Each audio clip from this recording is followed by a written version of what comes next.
Pyro is the only character canonically scared of Soldier.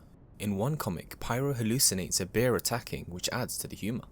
The Heavy supposedly invented the number 34 according to TF2 canon, which is a humorous tidbit from the comics. Marasmus, the game's wizard character, is canonically in debt to both the Russian and Japanese mafia. The comic reveals that Soldier and Marasmus were roommates for a while, and Marasmus cursed Demoman's eyes after an incident involving the Bombinonicon. The MVM robots shown in the comics are powered by money, a funny take on the update's in-game theme.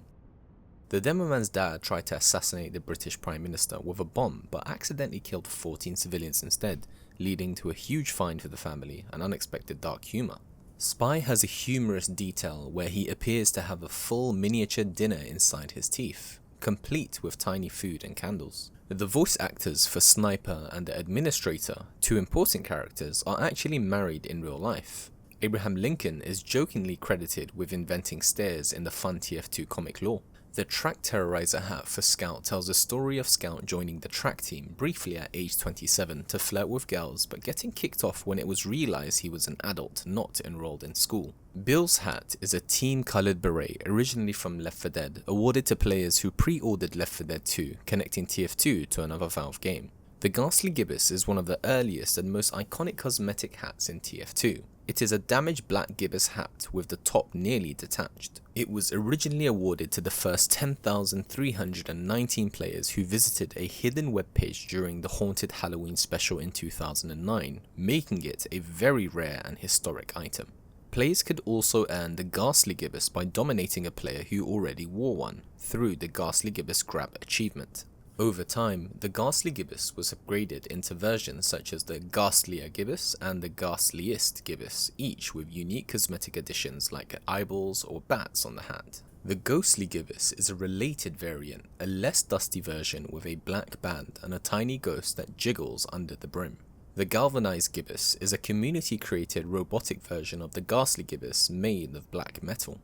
The Gibbous is often associated with noob or newer players in the community, but owning one is also a sign of a veteran player due to its rarity. The original Ghastly Gibbous description references Zephaniah Man, the founder of Manco, adding a layer of lore. The Gibbous has become a symbol of Halloween in TF2, with updates often referencing or granting newer versions during Halloween events. Scout's mother, often referred to as Miss Willis, was born in Boston and had 8 sons, including Scout and his 7 older Mad Dog brothers. She is shown in the comics and game media as a strong, assertive woman who raised her large family in South Boston, managing to keep her figure and still attract attention. The Red Spy is confirmed to be Scout's biological father, establishing a romantic link between the Scout's mum and the Spy, shown in various comics and game shorts. It's revealed in TF2 comic number 6. The Spy often refers to the Scout as son in some emotional scenes. However, Scout is unaware of this relationship for much of the story, and the lore sometimes treats the Blue and Red Team's version of the characters in a complex, overlapping way. The Scout's mother appears in a portrait with a younger Scout in the comic, The Days Have Worn Away, and makes appearances in other media like Meek the Spy short and the Saxy Awards trailer. Team Fortress 2, the iconic team-based shooter from Valve, was officially released on October 10th, 2007 as part of the Orange Box. Since then, it's become a legendary multiplayer experience known for its characters, over-the-top weapons, taunts, and majestic hats. At the beginning of the Meet the Team video, the red team can be seen leaving the blue base, which is opposite of what you might expect. Interestingly, the copyright text includes the word lol lol lol, a reoccurring in-joke from Valve. In Meet the Heavy is shown holding both a shotgun and sandwich, which is impossible in-game since both occupy the secondary weapons slot. When the Scout proudly says, "I hurt people," he leaves a fingerprint on the screen that stays visible for the rest of the video. Later, the Scout is caught eating the Heavy sandwich, a clever reference to 2 in-game achievements. While the Heavy calmly eats his sandwich, the control point in the background is being captured by the blue team. During Meet the Soldier, when the soldier hits the Spy with a shovel, a no smoking sign can be seen behind him, a funny touch considering the Spy's constant cigarette addiction. In Meet the Pyro, when the Pyro first appears, a female symbol can be seen in the clouds. However, it's colored blue, traditionally linked to the male gender. At one point, the Pyro steps on the medic's glasses, a small but easy to miss detail. When the scout speaks, the closed caption reads, "He's not here, is she?" Continuing Valve's long-running "Is she?" caption joke. Finally, on the title screen, the inside of the matchbox includes a tiny image of the Balloonicorn, adding another hidden Easter egg for keen-eye fans. In Meet the Demo Man, he originally wore a dynamite badge, which was later replaced with a bomb badge, and finally, the sticky badge we know today. On his work table, unused dynamite can still be seen, a nod to his early character design. Unlike his in-game model, the Demo Man does not have a smiley face decal on his groin in the video. At the end of Meet the Heavy, an outdated photo of the team appears, showing their older designs. The Heavy also uses an old muzzle flash effect and fires his minigun for exactly 12 seconds. In Meet the Engineer, the kill counter displayed is actually made from the back of a sentry gun. Despite being on the red team, the engineer drinks from a bottle labelled Blue Streak, and he's sitting in front of a blue truck, insinuating that they had taken control over the area. During the same scene, a sniper sneaks behind him, only to be killed by a sentry gun, but oddly, a soldier's death sound plays instead. In Meet the Medic, an X-ray of the Heavy's body reveals a bomb inside him, and later the extracted bomb can be seen in a bucket behind him. A mysterious figure resembling Miss Pauling briefly appears in the background during the scene with the three birds examining the procedure. The heart being operated on has a label that reads Mega Baboon. When the medic heals the Demo Man rips off his bandage only to reveal another eye patch underneath. In Meet the Sniper, 3 jars of Gerati are shown.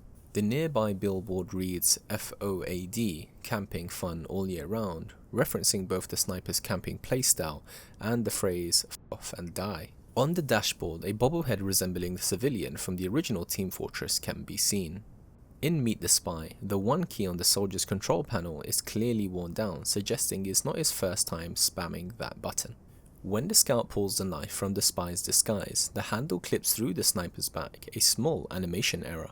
Finally, the spy's French line, "Ma petit chou-fleur," roughly translates to "my little cauliflower." The scout's real name is Jeremy Willis, a scrappy young man from Boston with a lot of attitude and an even bigger ego. He was born and raised in Boston, Massachusetts, and his upbringing in the tough streets of South Boston shaped his fearless, fast-talking personality that we know and love today.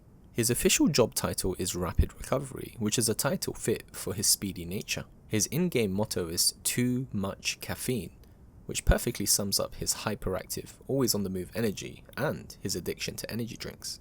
Scout is the youngest of 8 brothers, meaning that he spent his childhood constantly fighting for attention and learning to hold his own. He is voiced by Nathan Vetterlin, who gives him a distinctive fast-talking Boston accent and a mischievous sense of humor. In the official comics, Scout is at least 26 years old, but his childlike energy makes him feel much more younger than that. Despite his reckless nature, Scout has 4 children from 3 different marriages, showing a softer, more complicated side. He is currently raising his kids as a single father, juggling fatherhood with his chaotic life as a mercenary. Scout's default health is only 125 HP, making him one of the most fragile classes, but his speed allows him to dodge most attacks. When paired with a medic, he can actually overheal to 185 HP. Scout runs at an incredible 133% speed, making him the fastest class in the game. He is the only class that can capture objectives and push payloads at double speed, making him essential for completing missions quickly. Scout's signature ability is the double jump, which lets him reach high points and escape dangerous situations that would trap other classes. If he equips the Atomizer, he gains a 3rd jump, giving him unmatched aerial mobility and unpredictable movement in combat. His 6 primary weapons include the Scattergun, Force of Nature, Shortstop, Soda Popper, Babyface Blaster, and Backscatter, each with his own unique strengths. The Scout also has 13 melee weapons. The Sandman allows him to hit baseballs that slow enemies for up to 7 seconds. The Boston Basher is one of the weapons that can hurt Scout if he misses, making it truly high risk and high reward. His Grand Slam taunt can instantly kill enemies if timed perfectly. He was inspired by baseball culture and 1950s American delinquents, combining athleticism with rebellious flair. Valve originally planned for the Scout to use the sniper's submachine gun, but it was later replaced to better fit his fast-paced playstyle. The nail gun from Team Fortress Classic was meant for Scout, but it was scrapped late in TF2's production. There's a 1 in 20 chance that a white dove flies from Scout's corpse when gibbed, referencing the Meet the Medic short. Scout idolizes singer Tom Jones and even has a tattoo labeled Sex Bomb, showing his quirky, eccentric personality. Despite being street smart, he struggles with reading. In one comic, he hilariously misreads the words submachine guns. In a comic, Scout foretells his own death as December 4th, 1987. The Scout has also appeared in other games including Speedrunners, Saint Row the Third, Worms Reloaded, and Poker Night at the Inventory. The soldier's real name is unknown, and he's often jokingly referred to as Mr. Jane Doe by fans. He hails from the American Midwest, the so-called heartland of the United States, which fuels his deep patriotism. His official job title is Shock and Awe, reflecting his love for explosive chaos on the battlefield. His personal motto, "I'm a rocket man," perfectly sums up his obsession with rockets and his larger-than-life personality. Soldier idolizes World War II, calling it his favorite war and modeling much of his persona around it. Despite claiming to be a war hero, he was rejected from every branch of the US Army, which never stopped him. He taught himself to fight, load, and fire weapons on his own, honing his skills as if he were already a soldier in World War II. After being rejected, he bought his own ticket to Europe and fought in the war anyway, proving his extreme determination. Soldier even made and awarded himself medals like the legendary Big Golden Army Ball of Bravery,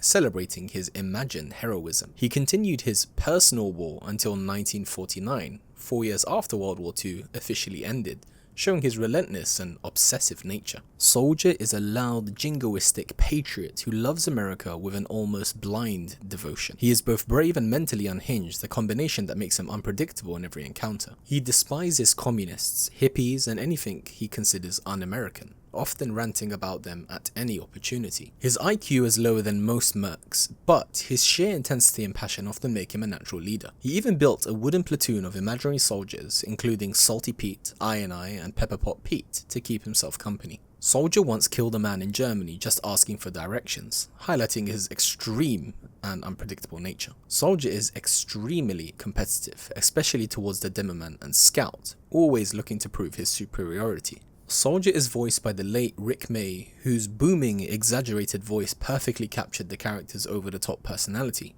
In Expiration Date, he was voiced by both Rick May and Nolan North. Sadly, Rick May passed away in 2020, and the community honoured him with in-game tributes cementing his legacy. He appeared in nearly every Meet the Team short and many TF2 comics, making him a central figure in the game's lore. Soldier starts with 200 base HP, second only to the Heavy, giving him a strong balance of health and offense. His maximum overheal is 300 HP. His defining ability is the rocket jump, using explosive rockets to propel himself into the air and access areas others cannot reach. Equipping the gunboats reduces rocket jump damage by up to 60%, allowing for more aggressive aerial maneuvers and market gardening. Soldier once roomed with the wizard Merasmus, and their feud became a central part of TF2's Halloween events. Merasmus hated living with the soldier so much that he eventually abandoned his own castle in frustration. After being evicted, Soldier even lived in a box for a time, showing his adaptability in absurd circumstances. He canonically killed the musician Tom Jones while touring with elderly fans, adding another bizarre story to his legend. The Soldier also fell in love with Heavy's sister. Their relationship included absurd adventures such as honey fights against robot hordes. Over the years, Soldier has performed bizarre roles like lawyer, priest, tour guide, and even an exorcist in Guam. The Pyro's real name, age, and gender remain completely unknown, keeping the character shrouded in mystery. Even their species is ambiguous, as official bios question whether Pyro is even a man. They hail from an undisclosed location with no confirmed nationality, family ties, or personal history. Canonically, Pyro's voice is completely muffled by a gas mask, making any speech entirely incomprehensible. The only things known for certain are that Pyro loves fire and never talks, maintaining an enigmatic presence. Some characters like Soldier suspect Pyro might be a woman, while others constantly use he/him pronouns. Pyro's mysterious persona is reinforced by the fact that their face has never been revealed in any official artwork. Their most distinctive feature is an asbestos-lined suit designed to protect them from the flames they so adore. They carry 3 napalm grenades, though these are purely decorative and never used in actual gameplay. Fans speculate that Pyro may be disfigured or delusional from years of smoke and flame exposure, adding to his unsettling aura. Pyro sees the world through a hallucinatory vision called Pyroland, first revealed in Meet the Pyro. In this delusion, the battlefield transforms into a candy-coloured whimsical wonderland, filled with joy. Enemies appear as smiling children, rainbows, and playful creatures instead of the actual threats they pose. Pyro's constant humming, often heard during battle, may reflect this distorted, cheerful perspective. Psychologically, Pyro displays traits consistent with delusional disorder or schizophrenia, blurring the line between fantasy and reality. Pyroland allows Pyro to justify their violent actions as spreading happiness to everyone around them. The gas mask with its filters and rasping breath represents both protection from danger and imposed self-isolation. Even when burning enemies, Pyro giggles as though they're playing a harmless game. Pyro has 175 HP, making them somewhat durable but not as tanky as Heavy or the Soldier. Their movement speed is 100%, standard for most classes. The flamethrower is Pyro's primary weapon, extremely effective at close range and ideal for ambushes. Its compression blast can reflect rockets, projectiles, and even extinguish teammates, adding utility beyond damage. Pyros are considered the best anti-spy class because fire reveals disguised or cloaked enemies. The backburner grants critical hits from behind, rewarding careful positioning and ambush tactics. The Phlogoskinator allows Pyro to fill a meter, temporarily granting critical hits for a burst of damage. In Meet the Pyro, the Heavy famously says, "I fear no man but that thing. It scares me," showing just how intimidating Pyro really is. In the official comics, Pyro was once fired from their job and briefly became a CEO before returning to chaos and combat. Pyro's signature fantasy world Pyroland is visible when wearing specific cosmetic goggles, called the Pyrovision goggles. The Rainblower weapon replaces the fire with rain particles when in Pyroland. The Lollychop melee weapon is also tied to this alternate reality. Left 4 Dead 4 includes a fictional joint called Pyro's Hamburgers. Pyro's voice actor, Dennis Bateman, also voices the spy. The Demoman's full name is Tavish Finnegan de Groot. He was born in Ullapool, Scotland, a small coastal village in the Scottish Highlands. Demoman proudly calls himself a black Scottish Cyclops, one of TF2's most iconic and memorable lines. Both of his parents, Tilly de Groot and her unnamed husband, are blind, a fact that shaped his early unconventional upbringing. In his clan's Highland tradition, children are abandoned until they develop demolition skills, a harsh rite of passage. He was adopted by another couple after being abandoned. The tragedy struck when he accidentally killed them. That disaster occurred during a failed attempt to kill the Loch Ness Monster when he was 6 years old. After blowing up his adopted parents' house, he was sent to the Crypt Grammar School for orphans. His biological parents eventually found him and personally trained him to become a demolitions expert. His clan's motto translates to, "In the land of the blind, the one-eyed man is king." Demoman is loud, proud, and a perpetual drunk, with his trademark Scrumpy always in hand. Though chaotic and comedic, he is one of the most intelligent mechs, capable of designing complex traps and advanced explosives. The Demoman owns a vast estate in New Mexico, where he lives with his mother. His mother constantly nags him for being lazy and unambitious, especially compared to his workaholic father. While his drunken antics are humorous, his emotional moments, particularly involving his mother, reveal a more tragic undertone.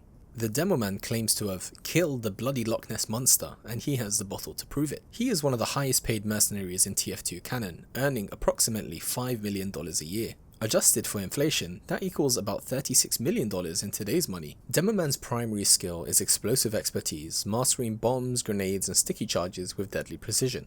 He wields a grenade launcher for direct combat and a sticky bomb launcher for traps and aerial denial. He can perform sticky jumps that propel him through the air, similar to Soldier's rocket jumps, giving him very unique mobility. The Demoman lost his left eye to a haunted spell cast by the Bombonomicon while working in Merasmus's castle. That eye was possessed by a demon, and even after removal, it continued to haunt him during Halloween events. The medic has attempted to replace the lost eye 8 separate times, but it always becomes rehaunted. Each attempt ends with the medic scooping out part of Demoman's brain to stop him from requesting another replacement. In the War update of 2009, Soldier and Demoman engaged in a full-scale contest to win new weapons. Demoman's official job title is house cleaning, an ironic nod to his talent for blowing up buildings. He was originally modelled as a red-haired white Scotsman, but later reworked into a black character to stand out and feel original. His design references Alfred Noble, the inventor of dynamite, and one early nickname was the Black Noble. His iconic eye patch and beanie have appeared in other games including Worms Reloaded and Monday Night Combat. He's also featured as a wearable mask in St. Rose III. Demoman is voiced by Gary Schwartz, who also voices the Heavy. The Demo Knight's loadout, being boots, shields, and swords, inspired an entire fan subculture known as the Honourable Highlanders. His Headless Knight theme is reinforced by his Eyelander sword, which gains strength by collecting the heads of defeated enemies. In the Expiration Date comic, Demoman demonstrates surprising versatility, even performing on the piano, showing he's more than just explosives. The engineer's full name is Del Conager, and he hails from Bee Cave, Texas, a small town in the heart of the USA. He comes from the Conager family, a brilliant lineage of inventors whose talents stretch back to the 19th century. His grandfather, Radigan Conager, was a legendary engineer who helped build the Mann brothers' life-extending machines. Radigan was bribed by Elizabeth, the mysterious administrator, with a rare metal called Australium, which enhanced intelligence and longevity. These designs made Radigan abnormally intelligent and possibly immortal until his mysterious death. Del's father, Fred Connigan, appears in Team Fortress Classic and fought in the original Gravel Wars. Fred passed down his engineering blueprints to Del, including early prototypes of the Frontier Justice and Wrangler. Del grew up surrounded by machinery, gears, and mathematical diagrams, demonstrating genius-level aptitude as a child. A photo in the Engineer update shows young Del being handed his first goggles by his father. By adulthood, Del had earned 11 PhDs in fields ranging from physics to mechanical engineering and computing, proving his brilliance. Before joining the mercenaries, Del spent 10 years working as a roughneck in Texas oil fields, building both strength and practical problem-solving skills. In 1965, he was hired by the TF Industries to design and patent the Sentry gun. The original schematics bear his handwriting, complete with the year and TF Industries logo. The engineer discovered that his family had been entangled with Blutarch and Redmond Mann, the rival founders of Red and Blue. When he joined the Gravel Wars as a mercenary, he unknowingly helped maintain the same immortality technology his grandfather had built. In one comic, Blutarch Man called Del to fix his failing life extension machine, unaware that Del had inherited the curse of his lineage. During these repairs, Del found that Radigan's corpse had been exhumed decades earlier to retrieve buried blueprints. Despite his gentle Texan drawl, Del is a ruthless pragmatist when it comes to warfare. His famous quote, "I love solving practical problems," perfectly captures his straightforward, efficiency-focused philosophy.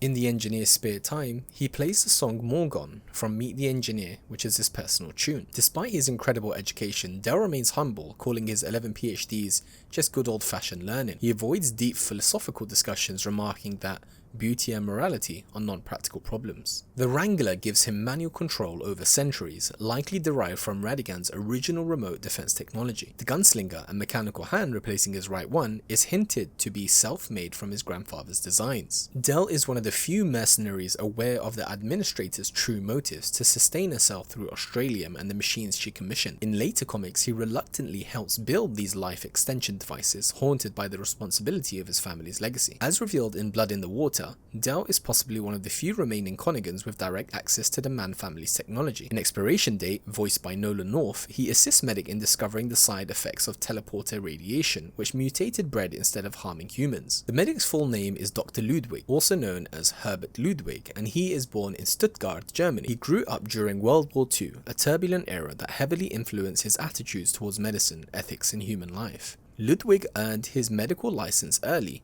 gaining a reputation for brilliance, but quickly lost it after stealing a patient's skeleton for research purposes. His fascination with human anatomy began in childhood when he performed voluntary surgeries on animals to see how they worked. During medical school, he was expelled multiple times for excessive curiosity, often involving illegal and unethical experiments. Despite many misconceptions, canon confirms he had no Nazi ties and operated independently of any military organization. Ludwig's eccentric personality led him to establish a private surgical practice, where he freely experimented on both human and animal sociology. Among his early experiments was a baboon uterus transplant, which he heralded as a medical leap forward despite patient protests. He surrounded himself with pets, mostly white doves, the most famous being Archimedes, who famously nested in open surgery wounds. After losing his license, Ludwig secluded himself in a mountain clinic filled with birds, medical corpses, and experimental tools. His philosophy shifted to healing as a byproduct of experimentation rather than as an ethical goal. He designed his own operating instruments and blood recycling machines powered by body heat, pushing science to the extremes. His obsession with death led him to a figurative deal with the devil, granting him near supernatural medical intuition as implied in comics. He developed the ability to temporarily resurrect the dead, a skill that would later form the foundation of Ubercharge technology.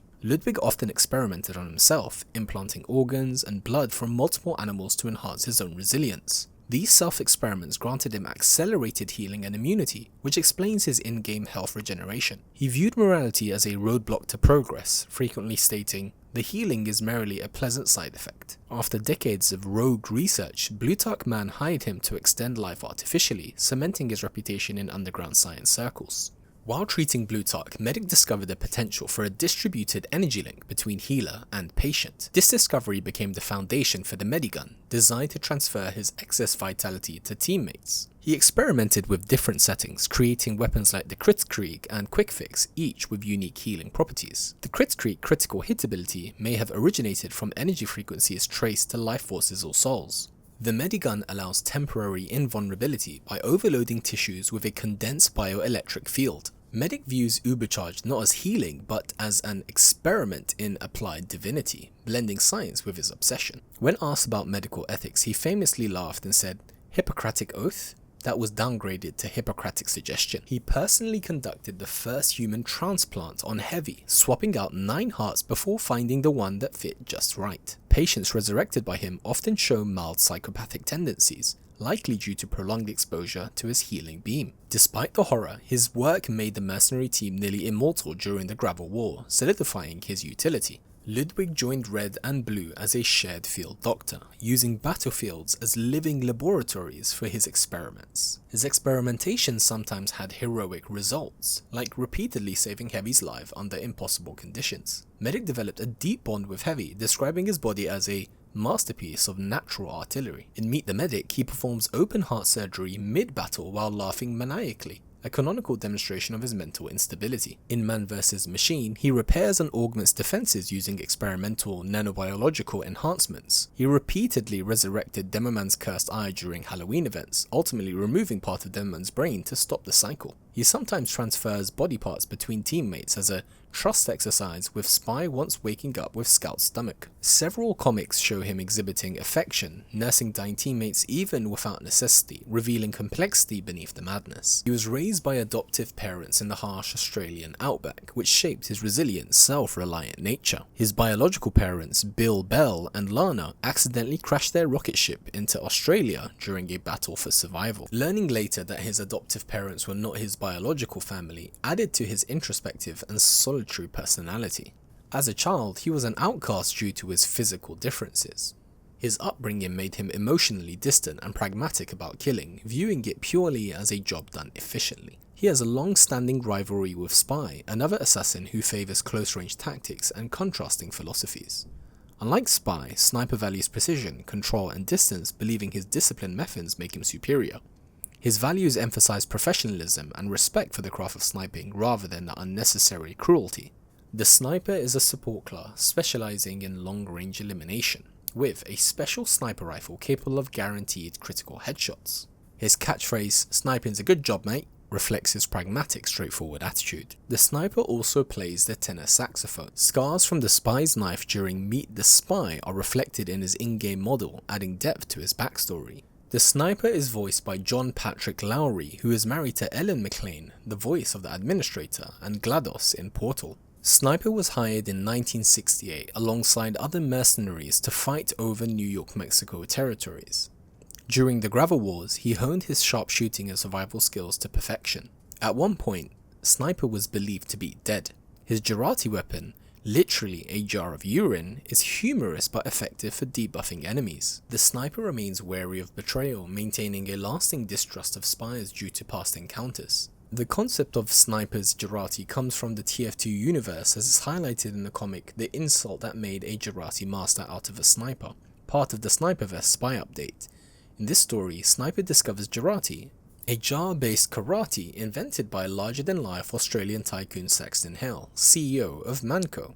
Hale is known for his rugged, combative persona and is credited with creating Jurati as part of TF2's lore. Jurati is a weapon used by Sniper, essentially a jar filled with a mysterious liquid. When thrown on an enemy, it makes the enemies take extra damage, and can extinguish flames on teammates. Humorously, the law-claimed sniper expanded his kidneys to produce Jurati, which was perfected with the involvement of Saxton Hale. The most popular map is generally considered Dust Bowl, a classic attack-defend map loved for its balance and design. Team Fortress 2 has over 100 official maps, plus numerous community-made maps. The oldest mercenary goes to Saxton Hale, whose age is unknown, and the youngest goes to the Scout. Certain weapons like napalm grenades, originally on Pyro, were scrapped before launch. Golden Wrenches or Saxi awards are among the hardest achievements to unlock, requiring excellence or community voting. The chance of getting a Golden Wrench or Golden Frying Pan during Man vs Machine is extremely low, roughly in the range of 1% or less per rare drop. The Golden Frying Pan is a highly coveted cosmetic weapon, rewarded in special events and symbolizes ultimate prestige in TF2. There are roughly 10 to 12 official game mode maps, including Control Point, Payload, King of the Hill, Arena, and more. Man vs Machine was first introduced in August 2012, adding PvE cooperative gameplay. Early Scream Fortress events featured special Halloween game modes like Ghost Fort and Spellcasting. Critical hits, known as crits, are random or triggered hits dealing triple damage for short bursts. TF2 runs on the Source engine developed by Valve. There are over 20 status effects including Fire, Jurati, Bleed, and Freeze. TF2 has thousands of hats and cosmetics with over 20,000 unique cosmetic items across all classes. Unusual items have a drop chance of about 0.08%, 1 in about 1,250 per crate opening or unboxing. The Golden Frying Pan is often regarded as the most expensive weapon in TF2. Among firearms, rare Australian versions of weapons, especially those obtained during Man vs Machine events like Australian Scattergun or Australian Rocket Launcher, can fetch very high prices too. The unusual hats with rare particle effects like Burning Flames, Cloud9 or Holy Grail are the most expensive cosmetics in TF2. TF2 was developed by Valve, but headed by Gabe Newell, a former Microsoft employee. Gabe Newell called TF2 a game about teamwork and personality unlike anything else at the time. TF2 was originally part of Half-Life 2 expansion, but became a freestanding game. The core TF2 team varies, but often numbers around 30 to 50 full-time developers during active development. TF2's art style was inspired by 20th century commercial illustration and artists like J.C. Leonbecker and Norman Rockwell. The game's hats and cosmetic economy spawned a real-world marketplace, making TF2 one of the first games to popularize user-driven economies. Harvest was one of the first maps made and started as an experimental beta level, released early in 2007. The map's rustic farmhouse and barn symbols reflects the Old West Americana style foundational to TF2's vibe. Nucleus, also known as Cold Front, was one of the original 7 official maps in the 2007 beta. 2 Fort has remained one of TF2's most iconic and played maps for over 15 years. Dust Bowl was originally designed as a playground for testing but became the flagship map for attack-defend gameplay. Snowplow, a former official map, was removed but remains a fan favourite for its chaotic design. TF2 was one of the first games to integrate achievements directly into gameplay with meaningful rewards. The game's random crit system was initially controversial but became a hallmark of its unpredictable, fun atmosphere. During the Pyromania update, a small bloodstain appeared on the TF2 website's logo. Clicking on it redirected players to a letter signed by Grey Man. In the 2 Fort map, players can access a hidden room by using the no-clip command.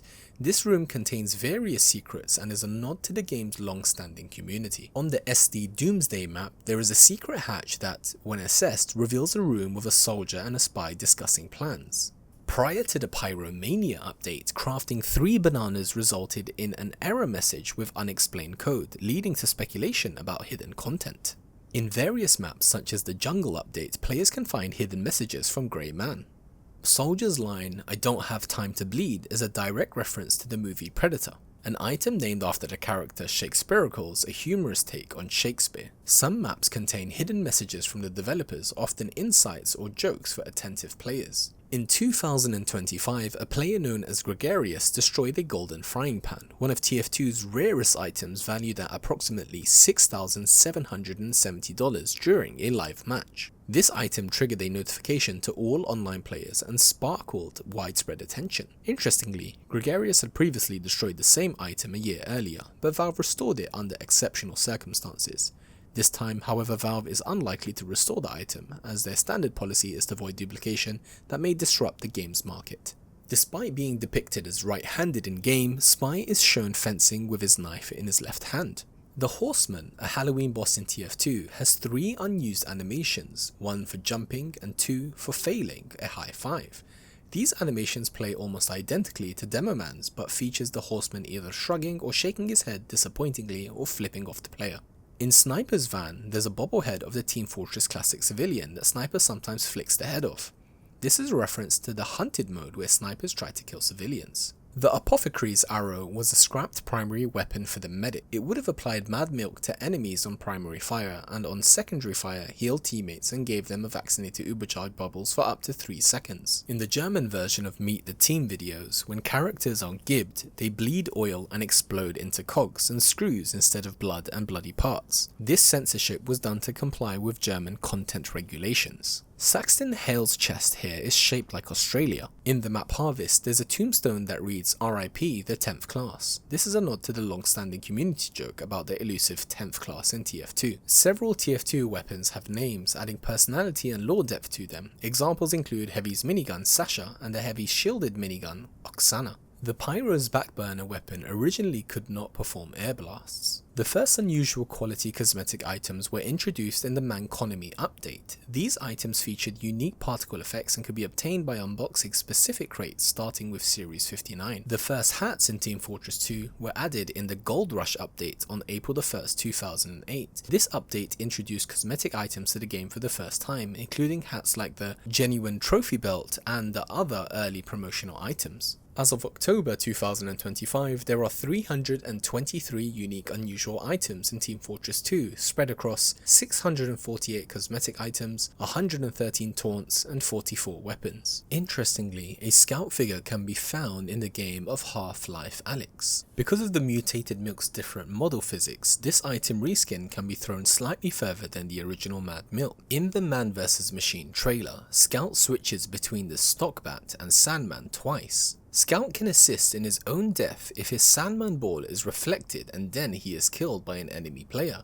The Scout can reach up to 22.2 miles per hour or 35.7 kilometers per hour.